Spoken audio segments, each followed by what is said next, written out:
আসসালামু আলাইকুম। আমার আরও অনেকগুলো মুরগির বাচ্চা আছে।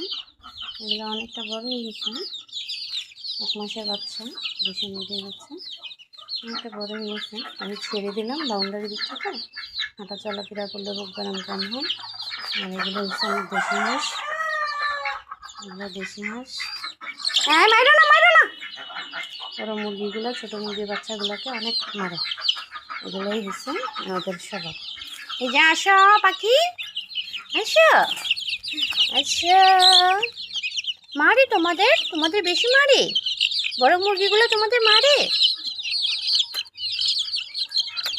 এটা তোমাদের কি? এটা তোমাদের কি মালিক? তোমাদের মালিকের কাছে আসো। দেখেন আমি এখানে বসছি, আসছি ওদের কাছে। এই দেখেন আয়সা বসে আছে আমার কাছে।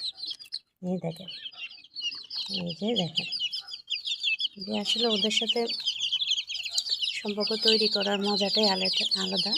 এখানে আমার 25টা মুরগির বাচ্চা আছে, মাশাআল্লাহ সবগুলোই আছে অনেক সুস্থ। ওদেরকে ছেড়ে দিলাম বাউন্ডারির ভিতরে, কিছু নিবার মতো কিছু নাই, যার কারণে ছেড়ে দিলাম। দেখেন একটা আমার ঘাড়ের উপরে উঠে গেছে। কোথায় উঠছো তুমি? কোথায় উঠছো? উঠছো কোথায়?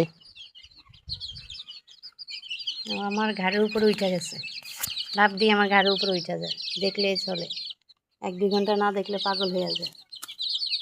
ওদের সাথে বন্ধুত্ব তৈরি করাটা আসলে অনেক মজার।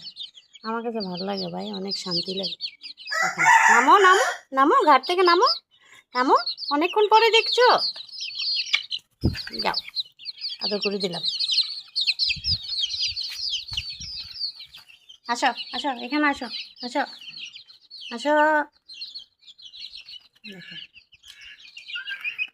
হ্যাঁ মারবা না কিন্তু। বড়গুলা ছোটোগুলাকে অনেক মারে, দুষ্ট দুষ্ট।